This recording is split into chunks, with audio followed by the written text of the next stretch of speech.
The classroom was loud, not with talking, but with the sound of confidence. Students flipping pages, pens moving fast, the kind of noise that tells you who belongs. At the back of the room, a boy sat quietly. His desk was old. His notebook was thin. He checked his answers again, then again, not because he was unsure, but because he knew no one expected much from him. Time, the teacher said. Papers forward. Tests moved quickly from desk to desk. When the stack reached the boy, the teacher paused. She looked at his name, then at him. Her expression changed slightly. Not angry, dismissive.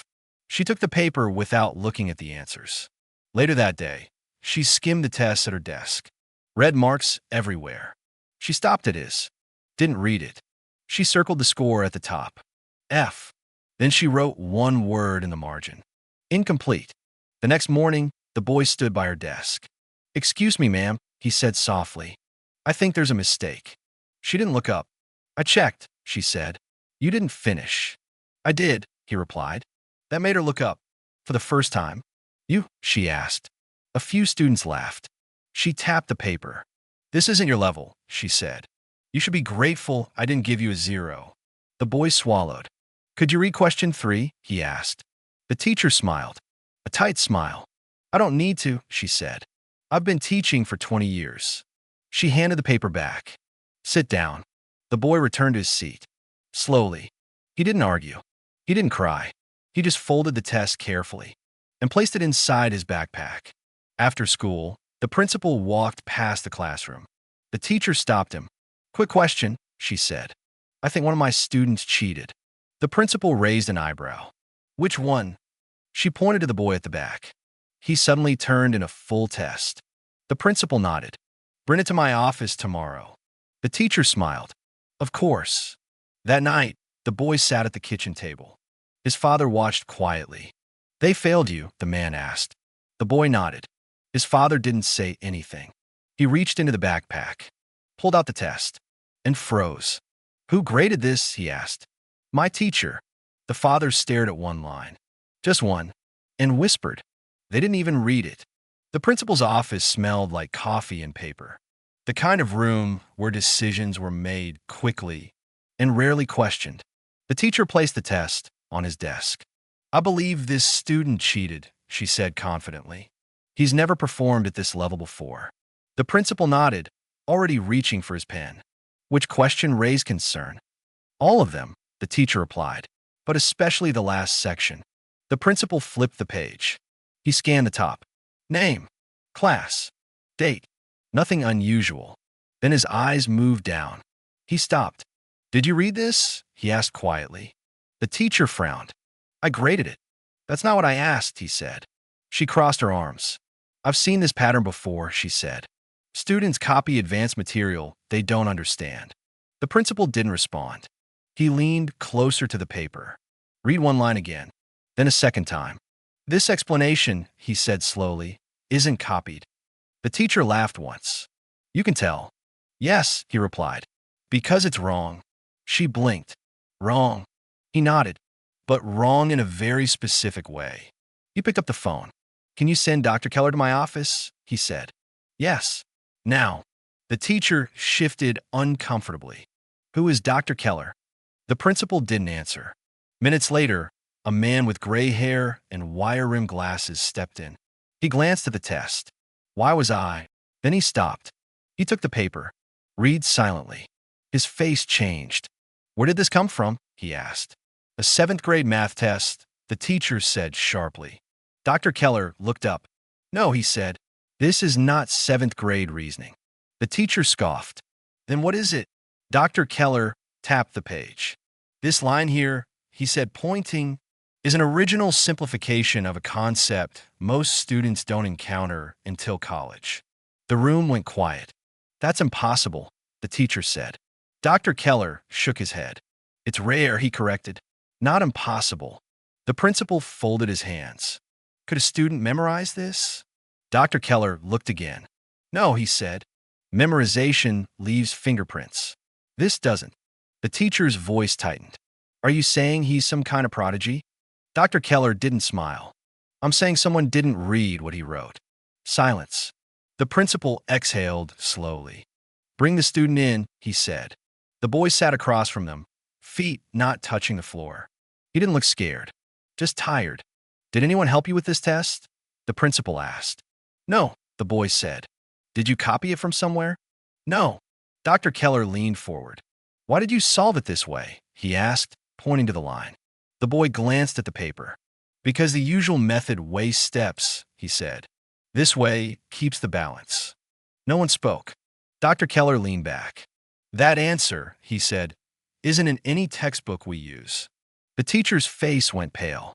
The principal looked at the grade written in red. F. He took a pen, drew a line through it. Slowly. "Wait," the teacher said. "We still need to investigate." "There's nothing to investigate," the principal replied. "The mistake is clear." He looked at the boy. "Someone didn't read your work." The boy nodded. "I know." The principal turned to the teacher. "You accuse him of cheating," he said. "Based on what?"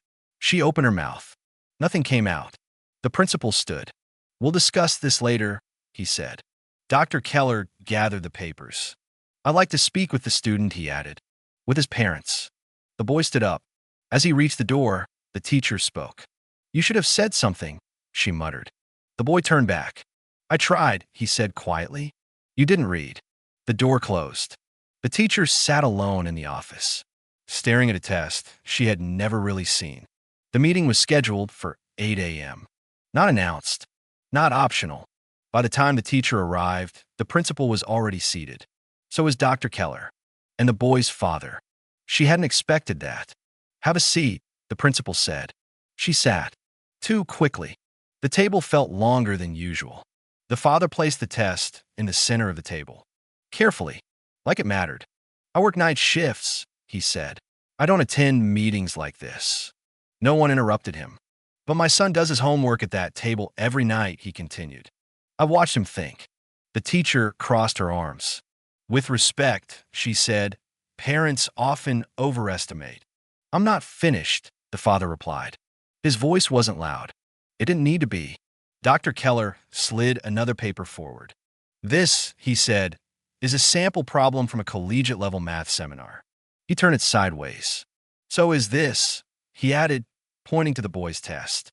The teacher laughed nervously. "You're saying a child solved that?" "No," Dr. Keller said. "I'm saying a child understood it." The room went still. The principal cleared his throat. "Let's address the grading."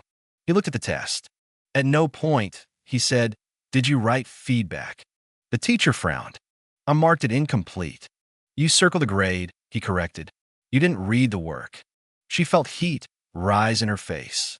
"I've taught for 20 years," she said. "I know when something doesn't belong." Dr. Keller looked at her. "That's the problem," he said. "You decided it didn't belong before you read it." The father spoke again. "He asked you to read question 3. The teacher didn't respond. "You laughed," the father said. Silence. The principal folded his hands. "Why didn't you read it?" he asked. The teacher searched for words. There are patterns," she said. "Students like him don't." She stopped. Everyone heard what she didn't say. The principal leaned back. "This isn't about one test," he said. "It's about judgment." He slid a folder across the table. "Effective immediately," he continued. "You are removed from advanced placement evaluations." Her eyes widened. "You can't." "We can," he said calmly. "And we are." Dr. Keller stood. "I've requested the student be evaluated externally," he said. Quietly. The father nodded. The boy, seated beside him, said nothing. The teacher's voice cracked. "So that's it?" she asked. "One mistake." The principal met her eyes. "It wasn't one mistake," he said. "It was a refusal to look." The meeting ended without drama. No raised voices. No lectures. Just decisions. Outside the office, the boy waited. The father knelt beside him. "Are you okay?" he asked. The boy nodded. "I didn't want her to get in trouble," he said. The father paused. "You didn't," he replied. "You just told the truth." As they walked down the hallway, students passed by, laughing, talking. None of them knew what had just shifted. The teacher remained behind, staring at a test paper, still unread. At the classroom door, the boy stopped. "Dad," he asked. "Yes." Will she read the next one? The father looked back at the office. I think, he said, she'll read everything now. The bell rang. Class began, but nothing felt the same. Years passed. The classroom changed. New desks, new posters, new students. But the teacher stayed. She still taught the same subject, still followed the same curriculum. Only one thing had changed. She read every paper now, slowly, carefully, even when she was tired, even when the name didn't look promising. One afternoon, a letter arrived in her mailbox. No return address, just her name. She almost threw it away. Almost.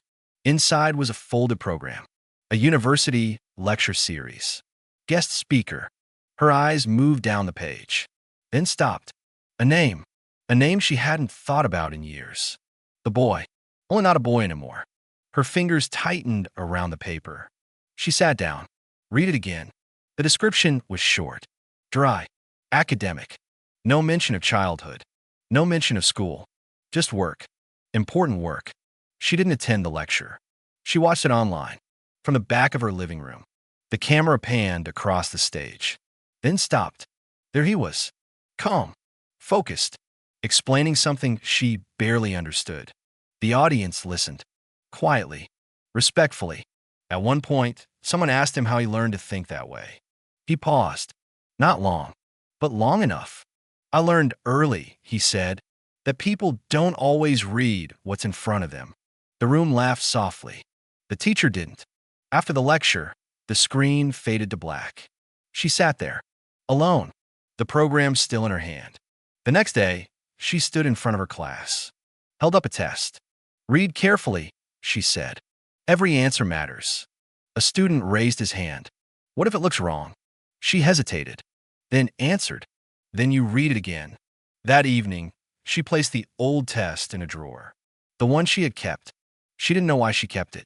She never threw it away. She slid the drawer shut. Across the country, the man finished another lecture. Someone congratulated him.